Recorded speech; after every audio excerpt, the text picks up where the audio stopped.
Imena official muri gahunda y'amakuru agezweho tugiye guhera kuri ino nkuru yo mu karere ka Nyamasheke aho umwarimu afungiwe gukubita uwe yitiranyije n'umujura agapfa. Muhayimana Vincent wigisha mu rwunge rw'amashuri rwa GS Bushenge mu murenge wa Bushenge akarere ka Nyamasheke yataye muri yombi n'urwego rw'igihugu rw'ubugenzacyaha akurikiranyweho gukubita Mwamuzuko Jean Damascene amwitiranyije n'umujura bikamuviramo gupfa.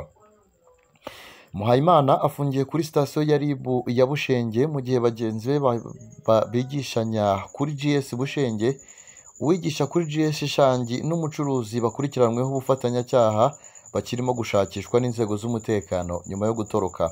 Abaturage mu mudugudu wa Buninda akagari ka Kimpara umurenge wa Bushenge bavuga ko Mwamuzuko Jean Damascene w'imyaka 47 yari afite umugore n'abana batanu. Umwe mu bacuruzi bo muri santere y'ubucuruzi ya Bushenge yabwiye Imvaho ko Mazuwiko wakoraga akazi ko guca inshuro yavugagaho ingeso y'ubuhehesi n'ubusinzi. Bivuga ko yari asanzwe anywa agasinda akajya mu rugo rurimo umukobwa wibana, bivuga ko akora uburaya mu mudugudu wa Kabeza agataha mu gicuku cyangwa mu gitondo. Ahagana saa sita z'ijoro rishyira ku wa gatatu tariki ya 12 Werurwe 2025 yagiye gukinguza mu rugo yamenyereyemo wa mukobwa, ariko ntiyamenya ko yimuwe n'uwamukodesheje akamushyira mu gikari. Inzu wa mukobwa wibana yabagamo niyo yari isigaye ituwemo na Muhayimana wari ukiri mu kwezi kwa buki kuko amaze igihe gito ashyingiranywe n'umwarimukazi wigisha muri GS Shangi. Uwo mucuruzi yabwiye Imvaho ati yakinguye ku irembo nk'uko asanzwe arinjira akomanga cyane urugi rw'iyo nzu. Umwarimu abyuka agira ngo ni umujura wamuteye kuko yamuvugishaga. Undi ho kumva agakomeza gusunika urugi arahondagura cyane. Asohotse atabaza abo barimu babiri bagenzi be banaturanye na nyirinzu Nigena Pascal, baraza baramuhondagura bamugira intere baramurambika iruhande rw'umuhanda ahakurwa mu masaa 4 z'igitondo ku wa gatatu tariki ya 12 Werurwe ajyanwa mu bitaro bya Bushenge.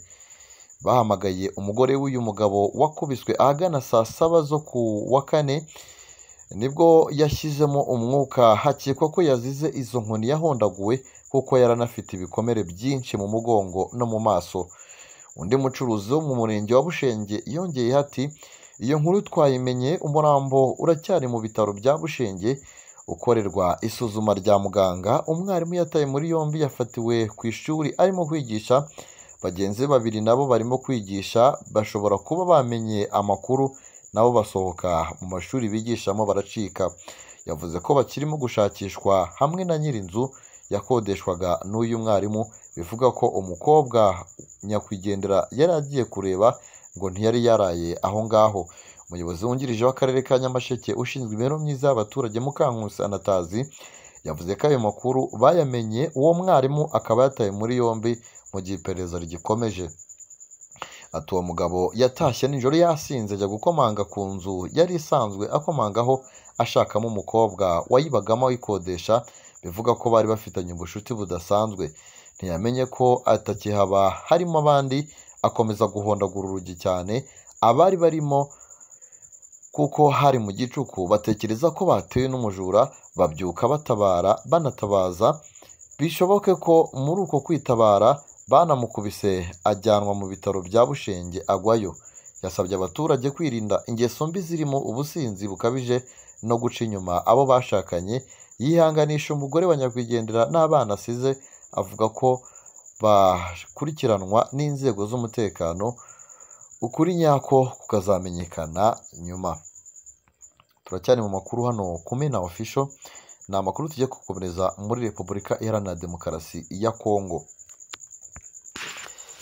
Ni General Makenga aho yavuze ko FDLR idashobora kubanesha. General Sultani Makenga ukuriye ishami rya gisirikare mu mutwe wa M23 atangaje ko FDLR idashobora kubanesha nubwo yahawe intwaro nyinshi na Perezida Felix Antoine Tshisekedi wa Repubulika ya Demokarasi ya Kongo ndetse akanayishyira mu mutwe w'ingabo zishinzwe kumurinda. FDLR igizwe n'abiganjemo abagize uruhare muri Jenoside yakorewe Abatutsi mu Rwanda, mu bagize ihuriro ry'ingabo za Leta ya Repubulika ya Demokarasi ya Kongo zirwana n'umutwe wa M23.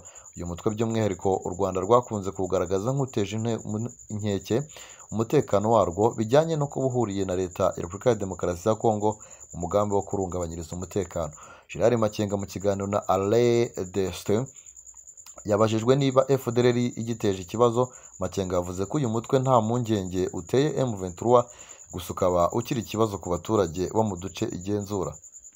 Agize ati FDLR ahantu hose muri FARDC no mu barinda perezida yongeye guhabwa ibikoresho ndetse n'intwaro, ntishobora kutunesha mu ntambara ariko ishobora kwibasira abaturage abo tugenzura hamaze kuba hanini cyangwa ahari imidugudu itatanye. Jenerali Makenga yavuze ko nko mu minsi 3 ishize FDLR yishe abaturage babarirwa muri 40 bo muri Kirumba ndetse no muri teritwari ya Lubero. Yashinje kandi uriya mutwe n'ingabo za Leta ya Repubulika ya Demokarasi ya Kongo kwangiza parike y'igihugu ya Virunga, nyamara M23 ishaka kuyirinda. Reka dusoreze amakuru yacu ku nkuru n'ubundi irebana n'ubutabera. Ni inkuru turi buze gusanga ku kinyamakuru Umuseke, aho bagira bati ubushinjacyaha bwasabye ko Gitifu na Dasso baregwa gukubita umuturage batakurikiranwa. Ubushinjacyaha bwasabye ko umunyamabanga nshingwabikorwa w'umurenge wa Kibirizi ndetse na Dasso baregwa gukubita umuturage batakomeza gukurikiranwa n'amategeko nubwo badafunze.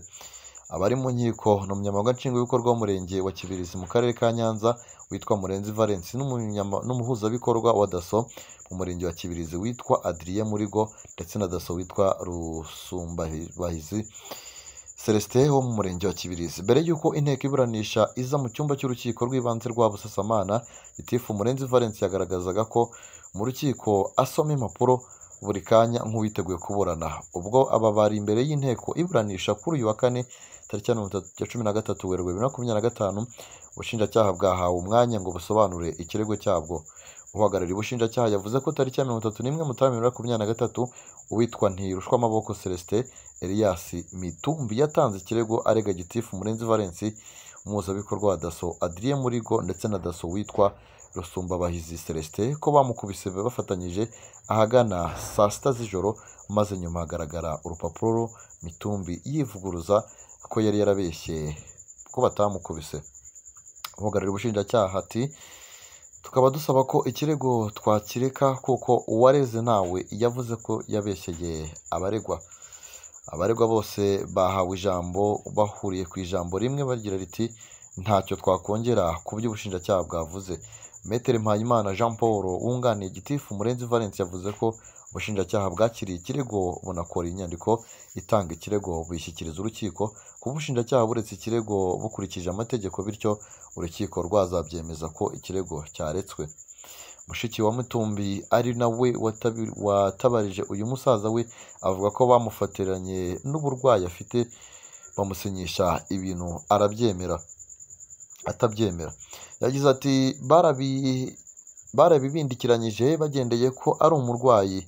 Nahamagaye n'umuntu ukora ku rukiko aravuga ngo musaza wanjye ni mukuru, sinamuhagararira kandi ari umurwayi gusa, nibiba ngombwa nzajya no kwa Perezida wa Repubulika. Gitifu Murenzi Valence avuga ko yahereranye Mitumbi akamusinyisha yirinze kugira icyo avuga ku bimuvugwaho. Avuga ko ibyo aregwa biri mu rukiko hategerezwa imyanzuro yabyo.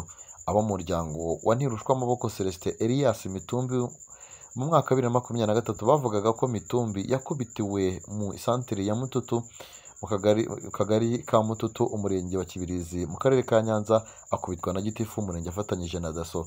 Icyo gihe Mitumbi yarwariye mu bitaro bya Nyanza, gusa Gitifu Valence Murenzi wafatwaga nka kizigenza muri uru rubanza yavuze ko uyu mugabo batigeze bamukubita nk'uko bivugwa.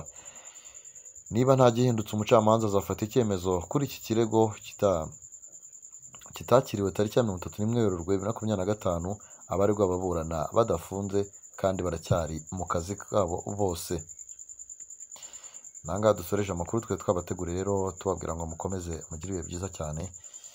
tuze kongera mu makuru yacu ataha. Mukomeze mugire ibihe byiza cyane munakanda subscribe. Bye bye. Yeah.